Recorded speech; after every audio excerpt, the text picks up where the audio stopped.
नमस्कार, आप देख रहे हैं जनसंदेश टाइम्स और मैं हूं आपके साथ आकिब मिराज खान। हम बात करेंगे पेपर लीक के ऊपर। जहां पहले पेपर लीक प्रदेश स्तर पे होते थे, जहां परीक्षाओं के पेपर लीक हो जाते थे, परीक्षाएं रद्द हो जाती थी, अब यही चीज़ राष्ट्र स्तर के परीक्षाओं में देखी जा रही है। नेट जेआरएफ के पेपर लीक हुए, नीट के पेपर लीक हुए और इस समय चर्चा में एनटीए बना हुआ है। हमारे साथ बात करने के लिए इस वक्त एजुकेशन एक्सपर्ट अतुल शाक्य जी मौजूद हैं, ब्रेन इंफ्रा के डायरेक्टर हैं। स्वागत है सर आपका। Thank you Aqib sir, thank you sir. Paper leak की जो घटनाएं हैं वो राष्ट्र स्तर पे हो रही हैं और तमाम जो छात्र हैं आंदोलित हैं और अपने भविष्य की चिंता कर रहे हैं। देखिए आकिब सर, प्रशासनिक मशीनरी जो है, भारत तो एक बहुत ही बड़ा लोकतांत्रिक देश है और उसका प्रशासनिक ढांचा भी बहुत बड़ा है। ऐसे में जो संस्थाएं परीक्षाओं को संचालित करने में इन्वॉल्व हैं, उन परीक्षाओं की जिम्मेदारी बहुत ज़्यादा बढ़ जाती है, क्योंकि लाखों बच्चों का भविष्य दांव पर लगता है। जैसे अभी हम लोगों ने नीट की परीक्षा में देखा, नीट की परीक्षा में 24 लाख से भी ज़्यादा बच्चे अपीयर हुए जी। और आप सोचिए 24 लाख बच्चों के परिवारों पर इस समय गुजर क्या रही होगी, जो इतना पेन लेकर अपने बच्चों को पढ़ाते हैं। हर व्यक्ति तो पैसे वाला नहीं है, बहुत सारे गरीब माता पिता भी एक सपने को सजोते हैं कि उसका बच्चा, उन्होंने जो कष्ट भोगे हैं भविष्य में उनको वो कष्ट नहीं होंगे, उनके बच्चे अच्छा जीवन यापन करेंगे, इसलिए वो बहुत सारी पूंजी दांव पर लगाते हैं। अभी जो आपने लगातार सिलसिलेवार 2017 या 2016 के बाद से परीक्षा पत्रों के प्रश्न पत्र लीक होने का जो सिलसिला चला हुआ है, ये बहुत ही शोचनीय विषय है जी। ये विषय इसलिए भी शोचनीय है कि इतनी बड़ी केंद्रीकृत संस्थाएं हैं जिनके लिए इतना पैसा खर्च होता है, कई सारे आईएएस इन्वॉल्व होते हैं, मंत्री स्तर के लोग होते हैं, और सबसे बड़ी बात है कि केंद्रीय जो राजधानी हमारी दिल्ली है, वहाँ पर जो केंद्रीय सरकार है, केंद्रीय सरकार के नाक के नीचे ये सब होने लगा है। ये और बहुत संवेदनशील विषय है। अभी आपने एक संस्था का नाम लिया एनटीए का।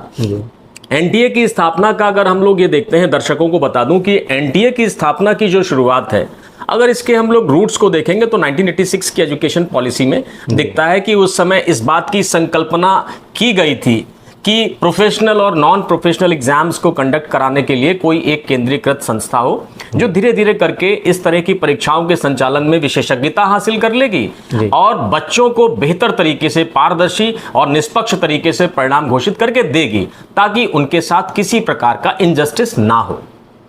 और इस संकल्पना को आगे धीरे धीरे कई सारी सरकारों ने कई मौकों पर इस पर डिस्कशन किया। फिर 2010 में इस पर फाइनल टच देने की बात आई, तो उस समय एक संस्था बनाई गई, सलाहकारी संस्था बनाई गई। उसने ये सरकार को अपना परामर्श दिया कि एक ऐसी संस्था बनाई जाए, पार्लियामेंट्री एक्ट के द्वारा ऐसी संस्था बनाए जो संस्था इस तरह के केंद्रीय एग्जामों को कंडक्ट कराए, उनका रिजल्ट डिक्लेयर करे। तो ये तो बात हो गई एनटीए के गठन की शुरुआत की। लेकिन 2017 में जब एनटीए को गठित किया इस सरकार ने, तो एनटीए को एक ऑटोनोमस बॉडी के रूप में गठित किया। और मैं दर्शकों को यह भी बता दूं कि जो एनटीए संस्था है ना, ये कॉन्स्टिट्यूशनल बॉडी है और ना ही ये पार्लियामेंट्री एक्ट के द्वारा एस्टैब्लिश कोई ऑर्गेनाइजेशन है। ये एक एनजीओ तरह की ऑर्गेनाइजेशन है। ये एक गैर सरकारी संगठन के रूप में पंजीकृत एक संस्था है और जो सोसाइटीज रजिस्ट्रेशन एक्ट 1860 का है, उस अधिनियम के तहत इसको बनाया गया है। तो मेरे सामने या तमाम जैसे पढ़ाने वाले शिक्षक हैं, इन सब के सामने एक बड़ा प्रश्न ये है कि इतनी महत्वपूर्ण और संवेदनशील परीक्षाओं को कंडक्ट कराने वाली संस्था आखिर एनजीओ यानी 1860 के सोसाइटीज पंजीकरण अधिनियम के तहत क्यों पंजीकृत कराई गई, जब हमारे पास यूपीएससी जैसे संवैधानिक आयोग हैं, एसएससी जैसे पहले से मौजूद आयोग हैं, ये बहुत एक्सपर्ट हो चुके हैं। इन्हीं में से कोई एक अलग डिपार्टमेंट या विंग बना दी जाती, क्योंकि ऑलरेडी वो बहुत सारे एग्जाम करा चुके हैं, उनको आज़ाद भारत में बड़ी लंबी जो परीक्षाएं हैं उनको कराने का अनुभव है। फिर एक नया अचानक संगठन बनाया गया और उसको इतनी महत्वपूर्ण जिम्मेदारी दे दी गई कि वो नीट जैसी एग्जाम, इंजीनियरिंग जैसे एग्जाम, और यही नहीं है, भारत में सीयूईटी से लेकर और भी बहुत सारी जो इंस्टीट्यूट्स हैं उनके भी एंट्रेंस एग्जाम कंडक्ट कराती है एनटीए।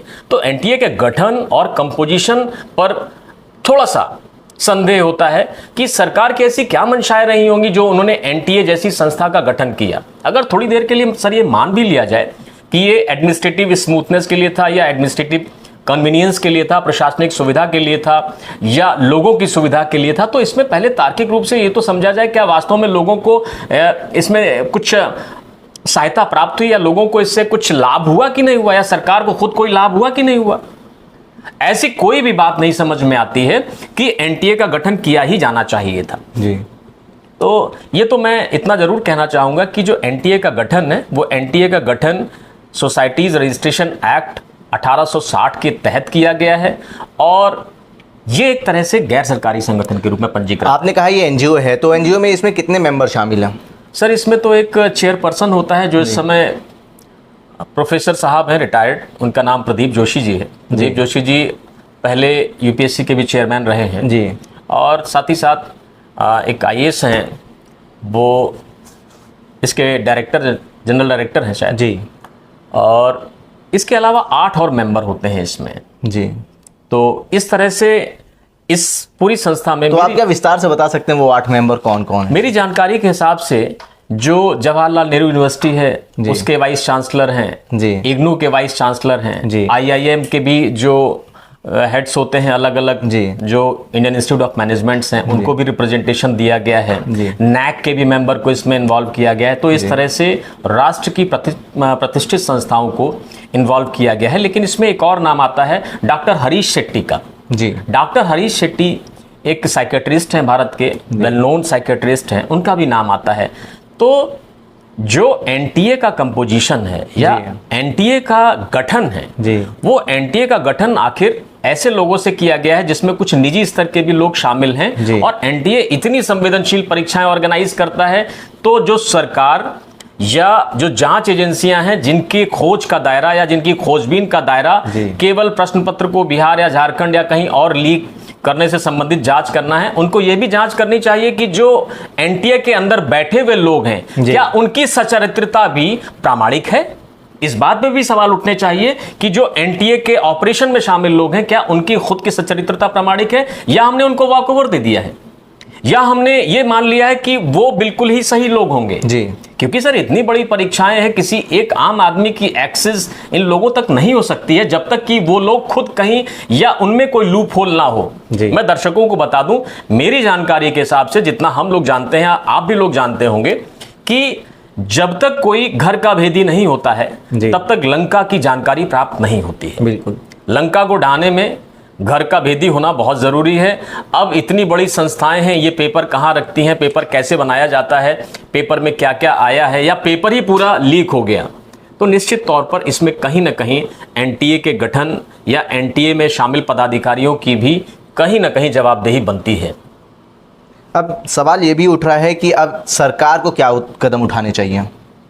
सरकार को तो एहतियात के लिए सरकार ने भी, मुझे लगता है उत्तर प्रदेश सरकार ने भी, माननीय योगी आदित्यनाथ जी ने भी एक गाइडलाइन जारी की है, और वो गाइडलाइन ये है कि परीक्षा कैसे कराई जाएगी। एक्ट भी बन गया है। हाँ, एक्ट बन गया है, लेकिन एक्ट के बहुत सारे जो पॉइंट्स हैं अभी सामने नहीं आ पाए हैं, वो अंडर ड्राफ्टिंग है। और जो मोटी मोटी गाइडलाइन आई है कि एग्जामिनेशन सेंटर कैसे बनाए जाएंगे, जो कोषागार होगा उससे 10 किलोमीटर के डायमीटर में, सॉरी पेरिफेरी में ही जो बनाए जाएंगे सेंटर्स, बहुत दूरी नहीं होगी। और जो गैर वित्त पोषित विद्यालय हैं अब उनको सेंटर नहीं बनाया जाएगा। सेंटर के चयन में डीएम, जो संबंधित जिला होगा उसके डीएम, उसके एसएसपी और इसी तरह के जिम्मेदार आईएएस और आईपीएस लेवल के अधिकारियों के साथ साथ स्टेट सर्विसेज के लोगों को भी इन्वॉल्व किया जाएगा, जिसमें शिक्षा के जो अधिकारी हैं, डीआईओएस, इन लोगों की भी सजेशंस को मान्यता दी जाएगी। बात ये बहुत ही संवेदनशील है कि क्या कहीं कोई सरकार का लूप होल तो नहीं है, सरकार के नाक के नीचे से कुछ उनके लोग ही तो नहीं इन्वॉल्व हैं।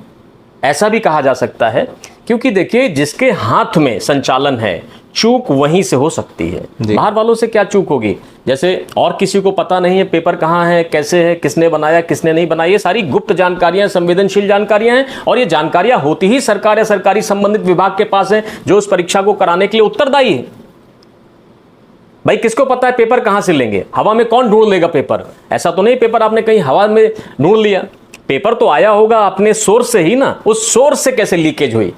तो ये नहीं है कि लीकेज होने के बाद किस किस को उसका लाभ मिला, बात यह है कि सोर्स में लीकेज कहां है। अब छात्र मांग कर रहे हैं कि एनटीए को अब निरस्त करना चाहिए। बिल्कुल सर, जब भारत में ये एक बड़ा मुद्दा है। इस पे मैं कोई निर्णायक तौर पर प्रतिक्रिया तो नहीं दूंगा, लेकिन इतना जरूर कहूंगा जी कि कोई भी गैर सरकारी संगठन जी सरकारी कामों के लिए कैसे जिम्मेदार हो सकता है। आप टाइटल देखिए, गैर सरकारी संगठन सरकारी काम के लिए कैसे जिम्मेदार हो सकता है। सबसे बड़ी बात यह है, आपने रजिस्टर्ड एनजीओ कराई है और काम उससे सरकारी करवा रहे हैं, तो उससे जवाबदेही कितनी ले लेंगे आप? तो इस पे तो सरकार की भी जवाबदेही बनेगी। सरकार की सारे काम सरकार के ही अधीन है, ये पूरा देश ही सरकार के अधीन है, तो जवाबदेही सरकार। तो इसमें केंद्रीय शिक्षा मंत्री की क्या भूमिका नजर आ रही है आपको? ये तो सर जांच का विषय है, ये तो जांच का विषय है। मैंने क्या कहा, छात्र उनके इस्तीफे की भी मांग कर रहे हैं और विपक्षी पार्टियां भी उनके इस्तीफे की मैं मांग एक बात जरूर कहूंगा, जैसे जैसे हम लोग देश को देखते जा रहे हैं जी। अब हम लोगों को एक बात और देखनी होगी कि बार बार हमने भी सुना है, बचपन से सुना है, कभी भी कोई बात हुई तो जांच करो जांच करो जांच करो, जांच की गई साहब, नीचे के कुछ नाम आए, उसके बाद वो नाम, उनके मुकदमे कहां चल रहे हैं, उनकी पैरवी कौन कर रहा है, वो जेल में है कि जेल से बाहर है। हाई प्रोफाइल मामलों में तो साहब ये कभी पता नहीं चलता है कि अपराधी है कहां। मैं बहुत सारे पुराने अभी इसी 8-10 सालों की घटनाएं हैं, इन घटनाओं में तमाम तरह के हाई प्रोफाइल मर्डरर जी, हाई प्रोफाइल अपराधी गिरफ्तार हुए हैं और हम में से शायद किसी को उनकी पैरवी या उनके, हमें लगता हो कि उनकी तिथियां कहां पड़ रही हैं, किस कोर्ट में उनके मुकदमे चल रहे हैं, इसके बारे में कोई जानकारी प्राप्त होती है आपको? मुझे तो लगता नहीं प्राप्त होती है। अब चूंकि मुझे नहीं प्राप्त होती है तो मुझे लगता होगा बाकी एक सामान्य आदमी को भी प्राप्त नहीं होती होगी। यह भी सोचनीय विषय यह है कि सरकार यह मान लेती है कि चूंकि वो सरकार का विभाग है इसलिए वो सही होगा ही। ये अनड्यू जो बेनिफिट है ये नहीं होना चाहिए। जांच हमेशा सोर्स से स्टार्ट होनी चाहिए। सर, इस पेपर लीक को लेकर जब राष्ट्र में इतना बड़ा विरोध हो रहा है तो क्या सरकार अब रीनीट के बारे में सोच सकती है? बिल्कुल, सरकार को जब राष्ट्र में इतना असमंजस की स्थिति हो, बच्चे पारदर्शी और जो निष्पक्ष रिजल्ट के लिए लालायित हो, तो सरकार को निश्चित तौर पर देश के इन कर्णधारों को सुकून देना चाहिए और एग्ज़ाम को रिकंडक्ट कराने की कवायद करनी चाहिए। और अभी सरकार ने एक वेबसाइट वगैरह पे या जो सूचना माध्यम है, तमाम तरीके की न्यूज़ एजेंसियां हैं, वहाँ एक रीनीट करके आ भी रहा है कि 1563 बच्चों का रीनीट एग्ज़ाम कराया जाएगा। तो ये वो रीनीट एग्ज़ाम नहीं कि केवल 1563 बच्चों का। तो मैं दर्शकों को बता दूं कि जो ये 1563 या 1563 जो बच्चे हैं, ये वो बच्चे हैं जिनको अपने सेंटर पर पर्याप्त समय ना दिए जाने की शिकायत थी, तो इसलिए वो कोर्ट की शरण में गए थे। तो कोर्ट ने उनको इस बात के लिए अलाउ किया कि उन 1563 बच्चों को री एग्ज़ाम दिलवाया जाए। और जब री नीट आएगा तो वो 24 लाख बच्चे जो अपियर हुए थे उन सब का एग्ज़ाम होगा, फिर से ये पूरी परीक्षा होगी। ये थोड़ा सा क्लेरिफिकेशन मैंने करना चाहा था। बहुत बहुत शुक्रिया सर हमसे बात करने के लिए। Thank you Aqib sir. हमारे साथ बात करने के लिए ब्रेन इंफ्रा के डायरेक्टर और एजुकेशनल एक्सपर्ट अतुल शाक्य जी मौजूद थे। ऐसे ही देश और दुनिया की तमाम खबरों को देखने के लिए जुड़े रहिए जनसंदेश टाइम्स के साथ।